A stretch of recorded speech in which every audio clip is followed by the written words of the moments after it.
work. explain this, Benedict Cumberbatch. This is odd. Of all the questions we had, the one that came up most often was ask Benedict to say the word penguin. What is this about? Well, apparently I got it wrong repeatedly in a documentary.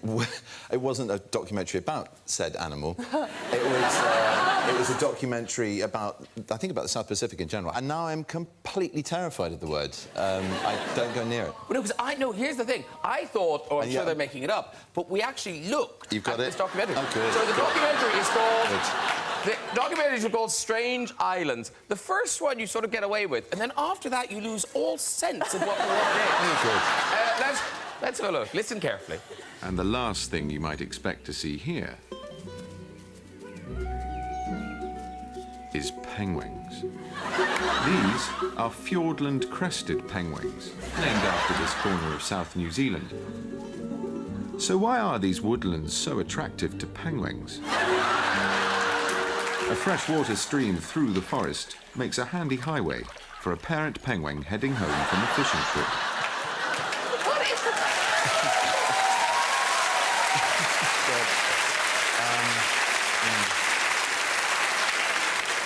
The funny thing is, you don't do this in isolation. You have a team of, natural history experts based in Bristol, funded by you, the tax-paying public. It's not just me sitting there in a booth going, I think I know how to say penguin. I'll say penguins. It's mortifying, but there are other people who should take some flack, including my producer. But did no one at the end of the thing, could we just try the word penguin again? Maybe. Maybe they just gave up. I honestly don't know. But then what I love is, in the way that life is, how special that Benedict is now starring as a wolf in this film.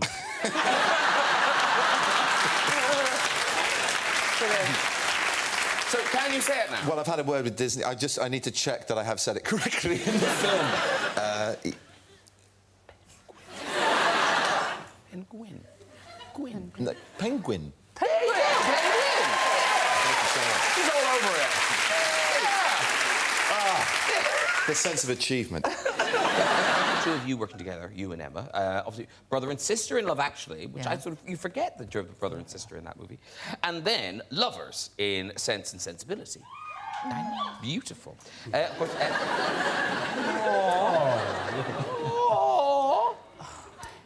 He was so grumpy all the time. So grumpy. He knew me, he'd known me for years. There was nothing there for him. He knew that I wasn't going to cough up. Actually, he couldn't have been less interested. I'm trying to make it look good. But in fact... I did let you down on that. I was grumpy, fat, bad, and got arrested halfway through the... Well, you were so famous because you hadn't been famous. We'd done 2 films together where neither of us was famous, and then you were suddenly very famous because of 4 Weddings. What were those other 2 films? Impromptu, where you played Chopin in a terrible wig. And The Remains of the Day, where you got killed in the war. Yes, very sad. Very sad. And of course, famously directed by Ang Lee. Yes. Now, did you both feel the same about Ang Lee, or was one of you keener on Ang Lee than the other? Could that be a leading question? Yeah, it sounds like... I think we all ended up adoring him. We adored him. But the opening, the first initial scenes were tricky because he was a man of very few words, partly because his English wasn't great at that time, and also because he was this great sage from Taiwan, and he was like Grasshopper, and you waited for his words of wisdom. And I remember doing quite an easy scene with Emma, walking down beneath some trees. I thought we were being rather good, and we went up to Ang Lee, who was sitting at the monitor afterwards, and said, "What do you think, Ang? What do you think?" And he said, very boring. And it was really crushing. He hadn't developed the thing of telling, English actors, me in particular, I have to be told I'm marvellous all the time. I hadn't got any of that. So I remember him saying to Kate Winslet, "You will get better." So, he said to you, could you do one like a bad actor? Yeah, and I said, I think you've seen that one, though. And I've heard mixed reports. Is it true or not that you kept a lightsaber? I officially don't own a lightsaber. Props guy gave me one. No, he didn't. Because we bought some did you? lightsabers, which I think they're pretty good, aren't they? No, oh, that one's on already. Oh, hang on. Oh, hang on. You have to know what you're doing with these, you see. You do, though. Oh, yeah. Do you want that? Is that the... Which one would you like? Which one looks like yours? The one in the middle is, I think, the one I use. That's Alec Guinness's one. Oh, then it's yours. Yeah. Yeah. Oh, my God. These are really nice. It's amazing. How do you turn that Can one you on? bang them against each other? Will they break? Oh, no, they won't. But you make the sound effects yourself, don't you? Do you want one? Not at all. Come on. There you go. There you go. Go, go. You get a good swing. Oh, look at that! What? That's fantastic. But can you make the noises? Oh, can I... Is it true that you did this thing? I'm sure you've been asked this 1,000 times. Yeah. Like in Rocky, they did this in Rocky as well, where they had to... You would make the sound effects yourselves.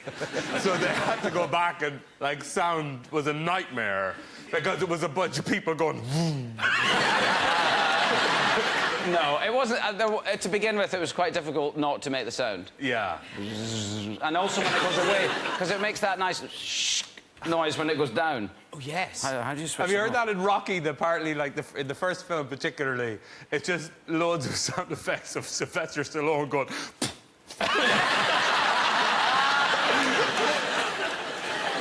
Let's have the lights down. Let's have the lights down. Okay, so you have to start them up. Oh, okay, so off, off. How do you do that?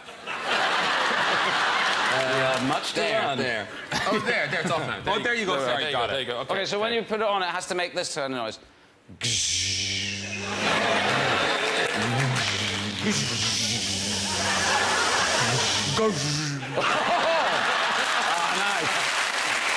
You're so good at it. I did it. I spent months doing it. Mine keeps going off, though, when I twirl it. I could... Ow! They'll break. They're Oh, 150 see, hang on. quid each. How much are they cost? 150 quid each. They're good though, aren't they? Are you good at cricket? If I throw you something, can you get it over? Do it over here. Hang on, I'll throw this to you. Wait, who's who? There you go. Actually, I should be. Can you throw a ball, Chris? Oh, don't be like that. I can't throw anything. Don't be, no. You go. Okay, here we go. All right, we're good. Let's baseball it. Baseball it instead. Okay. Yay! Well done. Very good. Beautiful. Keep them if you want to. What are you going to do with them? You can have them if you want to. Well, we could sign them and give them to charity. Oh, that's a really good idea. Oh, yeah. You take yours, you sign two, we're going to charity. That's a very good idea. That's a very good idea. I'm going to sit here like this the rest of the interview. You look like a snooker player. Like Well, listen, I'll tell you, all of you, Anthony's going to give us some tips, I would say. Some tips on boxing. We've got a very, very, very high-tech piece of equipment over here. So if you'd like to come with me, it's over here.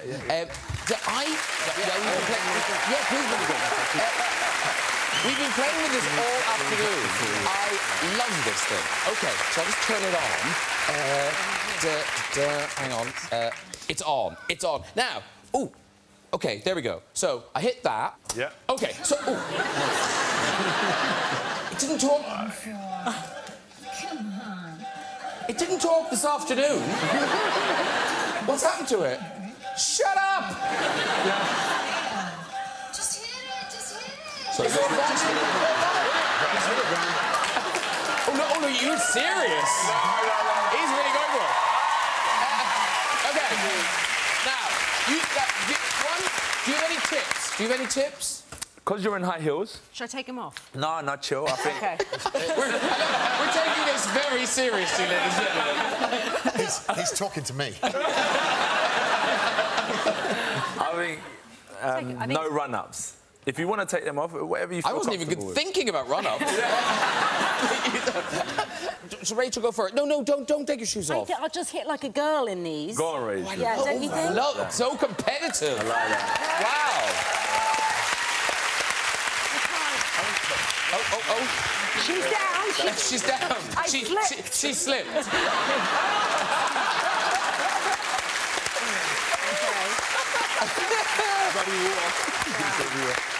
Do you want to go first, Rachel, or you want to go... Oh, I don't mind. I just feel like I could hit Okay, then you now. seem keen. Go on, then. Any other advice? Are you left or right-handed? Right. Right, so you know, right leg back, so you really get the whole... Right leg through. back. Okay. And the aim is just to hit it so it goes away. You go into that. You go boom, and it goes back up. Okay. Okay. Go, Graham. Honestly, mine was so bad. So let's see what Rachel gets, and then I'll decide if I'm going to do it.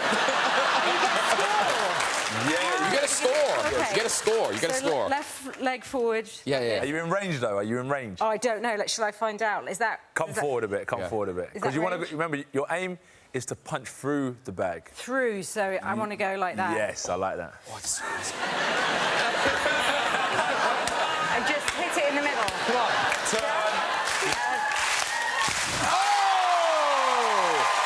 What do we get? 182! Who's going next? What do we next? Okay, here we go. Okay, we have 182. 182 to beat. 182 to beat. Okay. Here we go. Okay. Loving it. There's a terrible thing where you don't care and then you do. Yeah, I know. Can't I just have a stare down with him? And it's who laughs first, loses. Right. OK. Oh! Oh, look! Oh, my God! Oh, look! Oh! Wow! Right.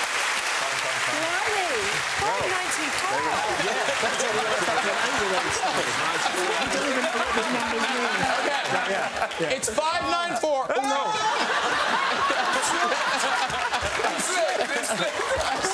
It's 594 to beat. 594 to beat. Here we go.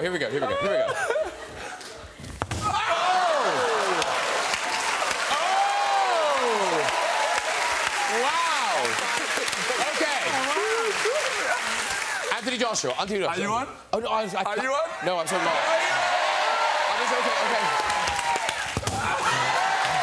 Okay. Go. Oh, no, I'm going to do this. Here we go. Oh, look, I'm still going. Okay, there you go. Okay.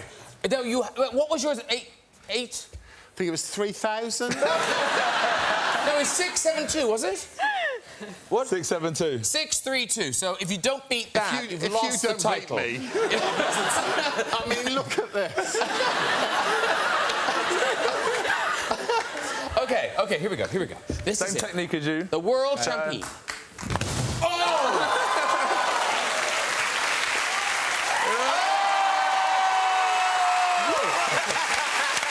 Well done! 848! Excellent. Very good, everybody. Well done. Modern Family. Everybody loves Modern Family. 11 years of Modern Family. Gracias. ¿Cómo te llamas? And oddly, I did not know till the two of you were on the show today, Mr. Hart was also in Modern Family. Yes, I was lucky because I wasn't in that scene. I didn't really saw him that day. It was Phil Dunphy, but I knew he was there in that episode. Yeah, and it was great. Yeah, it was great to have him in one episode. I was 11 seasons. It was, one of my favorite things to do in the whole world because it was like going to work with my family, and it was amazing. Yeah. And that day that he went, I wasn't there, so it really doesn't make any difference in my life.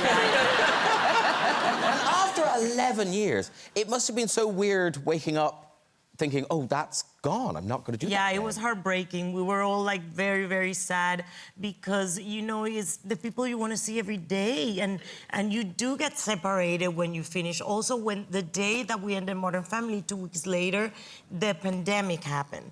So we didn't see each other, really. It was just suddenly we don't see each other anymore. It was really hard. But, now we get connected when we can. Everybody's doing their own thing, but every time we can, we connect. Yeah, there's bound to be a reunion. I still connect with a lot of them. We still talk. Yeah, because they say, well, I don't say it, but they say my episode was one of the best. I remember that episode. How old are you when you did become... You really were a Blue Coat, weren't you?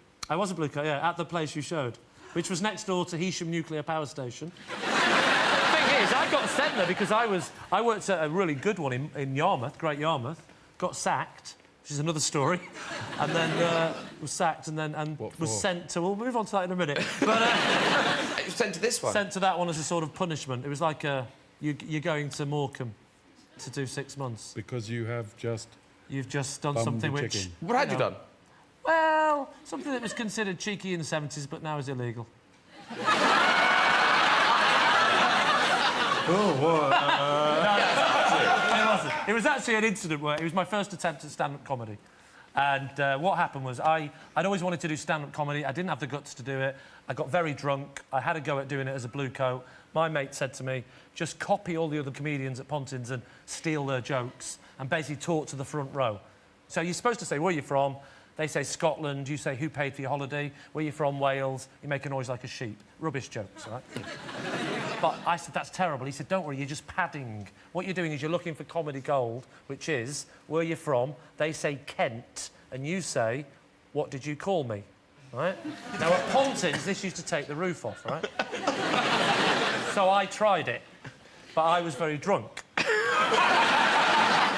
So I go on stage, and I say, where are you from? This bloke says Scotland. I can't remember the joke. I say hello. Then I said where are you from? The guy says Wales. I black out and I go, hi. I panic. And then I say, anyone in from Kent? And this bloke shouts out, me. And I said, well, you're a...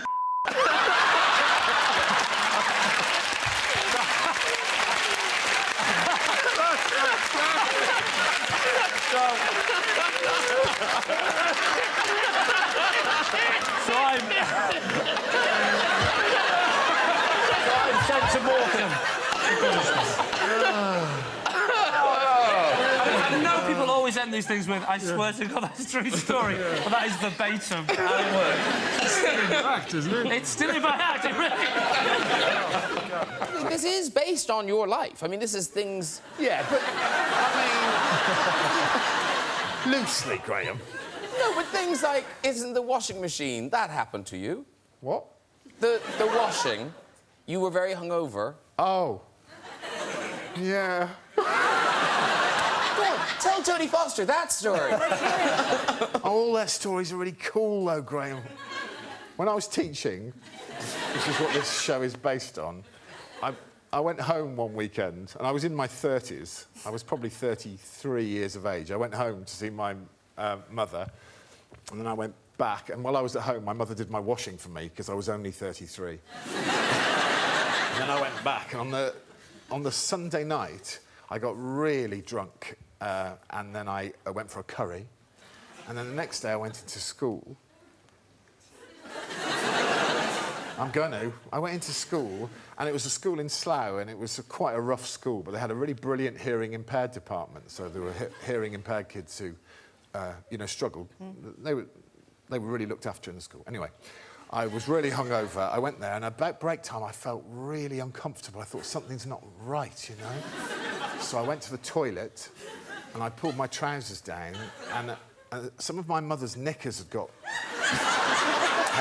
mixed up in the wash she'd done, and I was wearing my mother's underwear. And I went, oh, God, no. Oh, I remember going, oh, you loser, this is such a low point, you loser. And then the curry and the booze kicked in from the night before. So I did like a fecal Jackson Pollock. And I started going, oh, God, not this as well. Oh, Jesus. So I cleaned myself up and I pulled my mother's pants back up. And I went back into the classroom and I saw one of the hearing-impaired kids just looking at me like this. And that's when I remembered that I had a microphone directly...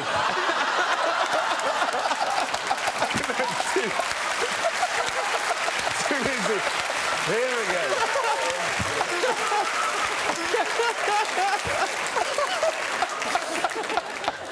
So maybe Man Down isn't that far-fetched. It's so unusual to have two such young Oscar winners. You know, this is normally something that happens That's why later. we're friends. Yeah. You're part of an elite club. But the other thing you share is quite short-lived careers in modelling. Oh, I thought you just said short-lived careers. Wow. I was like, ooh, oh. Happy New Year. Yeah. So because now, what was your big break? Was it Vogue, Esquire? I think all of the above. Talk about your modelling. Talk about it. Or was it, in fact, You want me to talk about my modelling? No. I think he's about to talk about my modelling. Yeah, oh my God, because he did... look at these. Like, it's hard to make a jumper sexy. True that. But Jumper, I think he's managed it.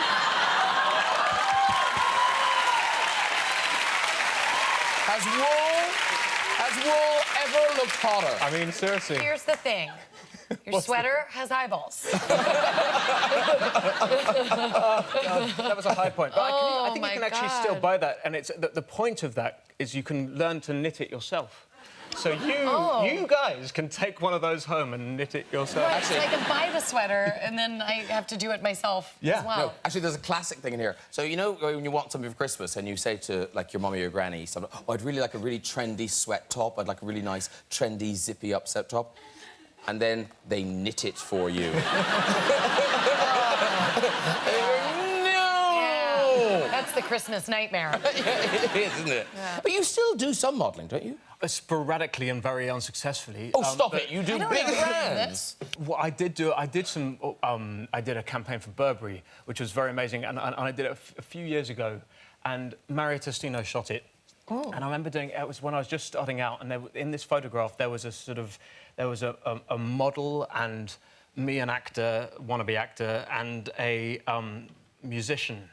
And Mario Testino, who I'd never worked with, who is one of the most extraordinary, brilliant people, but he's just almost, in that moment, he was almost like a sort of parody of himself. So we had to run and jump for the photograph. And he goes, he's literally got the camera there, and he goes, OK, so darling, you supermodel, you rock star, Eddie, you movie star, I'm Mario Testino, and 1, 2, 3, go! And I left into the air. These two sort of pros, and me with this... But he gets the photos because they're so natural, ones of sort of shock and minor despair and wonder, I think, at the same time. Because you don't have my pictures. No, I don't, because... And I'll tell you why. Yes, tell us why, because a really amazing job to get. I was an Abercrombie model. Get in. Abercrombie & Fitch, ladies and gentlemen, Don't make your hoots. Wait till we get to the story. Preemptive hoots. So my pictures never came out. I did, like, the whole campaign, and the pictures never came out, and I didn't know why, and my agent wrote and asked why, and they literally only responded with the photos. Because they, like, their whole, like, idea was, like, we want real people. So they, you know, they, like, got, I don't know, we were, like, on a beach, and then they threw us a football, and they're like, play football. And all the other models were, like, playing football, like, in a pretty way, you know, like, and not me. I was, all of the photos, I've got a red face, covered in sweat, my nostrils are flared, I'm like, no! In the back of a picture. And, like, at one point, a girl yelled, just get her away from me. This is a breakthrough role for you, Jack, because an American accent. Yes. Yes. I was doing an American accent. What, in that clip? Yeah. Olivia! He was. I feel the Oscar buzz fizzling away. It was. No. I'm so sorry. I heard it. Terrible. Yes, no. Yeah.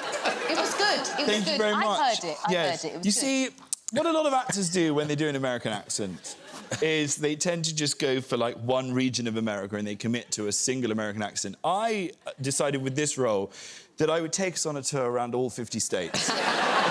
Sometimes in the same scene. I thought, why just do one when you can show off them all? So I would start the scene talking like I was from New York, and then all of a sudden I'm suddenly speaking like I'm a Cali girl, and by the end of the scene they're stopping me because it sounds like I'm from the Dukes of Hazzard. And it went all over the place. But I thought, you know, just show off your skills. And it's out in America already, so yes. Are you getting responses from audiences, people liking it? Yeah, people seem to really like it. It's done great in the States, and yeah, I'm excited for it to come out here. People take it very seriously in America, because it's kind of like their version of Paddington. So, and that's kind of the tone of the movie as well. But, like, grown adults who grew up with Clifford the Big Red Dog and get so, like, obsessed over the weirdest details as well. Oh. There was a guy who tweeted at me. It's quite weird. He was in the cinema and he'd taken a screenshot, and it was a screenshot of Clifford from behind with his tail up, and he tweeted at me going, "Why doesn't Clifford have an anus?" I was like, should you be at a kids' film? Should you be near children at all? And then it's one of those crazy things, because it's the internet. Underneath, there's like a whole discussion underneath this comment saying, if he doesn't have an anus, then he can't poop. And then someone else underneath it, best response ever, had put, maybe that's why he's so big. Very good. Because famously, you have this ongoing thing with Brad Pitt. So I've done some terrible things to Brad. Wait, Brad's done some terrible things to me, too. So how did it start? I don't remember how. We were doing Ocean's 11, I think it was the first one. And I don't remember what it was. I think initially, one of my favorite things is to get those things that go around your license plate or a bumper sticker, because you never go to the back of your car and look. And put it on people's cars, because it's funny, and they can ride around, you know, with some horrible, you know, embarrassing bumper sticker. And I found a bumper sticker in the shape of a pot plant that said, cops. I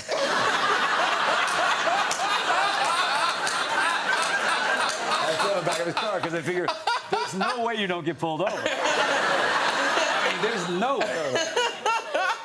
And he got pulled over. And then he went on, I think, Letterman, and said, you know, Letterman asked him when he and Angie would get married, and he said, when George can legally marry in the United States. He didn't want to... And it just kept going back and forth with that for a while. And then it was, I had stationery made up with his name, and then I would send letters to other actors from Brad Pitt. I sent Meryl Streep a letter from Brad, where I got a big thing of CDs that had, it was a dialect coach. And he had like every dialect, you know, Gaelic, Yiddish, every dialect you could possibly, and it's a huge thing. And I sent it to her with a note from Brad that said, you know, I hear you're gonna be doing the Iron Lady soon. This guy helped me with my dialect in Troy or something. You know, here, I thought maybe this would help. And I sent it to Meryl, and, you know, she's very confused. I understand it. And I sent letters to lots and lots of people from Brad. And is that you don't tell either of them? I don't tell either, no. I later, like a year or 2 years later, I let them know, and then they're like, are you kidding me? I'm doing one now that I can't tell you about, but in a year you're going to hear that I've been arrested. I'm not kidding, because I think I've crossed the line. Oh, no. I'm so excited. Yeah, it's exciting. I have a wife, she's a barrister, I'll be fine. What is the hold that the Spice Girls have over you? Is this real? Yes, it's real. And I just feel like I've been talking more about the Spice Girls on this press tour than I have about the movie. That's because you wept. You wept in Australia. I know, I wept. Did you really weep? I really did. But now, which one was talking to you? Mel B. And was she really talking to you, or was it a message? No, it was a video message on an iPad. And that made you cry? Yes. What, were you jet-lagged? Yes. But I also, you do understand, because we're in the UK. Yeah. I was a fiend. I was obsessed with the Spice Girls. And they taught me about girl power. And I love them. I think they're fantastic. And What's the song? There's so many, Jamie. There's so many. Spice up your life. Every boy and every girl. Spice up your life. No. Hey! There's so many, and they're so fantastic. And today on the radio, Mel C talked to me over Skype. Oh, wow. So it's really very exciting. Okay, now, who would you say is your favorite Spice Girl? Emma Bunton, Baby Spice. She's your favorite. She's my favorite. Who's next? Don't do that. Just a question. All of the other four. So Emma Bunton. Well, Emma Bunton was the one that I had blonde hair and bangs, and my name obviously is now Emma. My name was Emily, but it was taken when I became an actor. And so now it's Emma. And yeah, I love... So get me this. So one gave you a video message and one talked to you on Skype. Yes. But you're telling me you've never met a Spice Girl? Are you gonna do something? Right Have you now? never met a Spice Girl? Are you gonna do something really? Have you never met a Spice Girl? Wait, hold on. I have to mentally prepare myself. Have you never met a Spice Girl? Not in the flesh. Okay. Now, as you know, Emma, it is very rare. It is very rare for more than one Spice Girl to appear together for any reason at all. So, they're not here.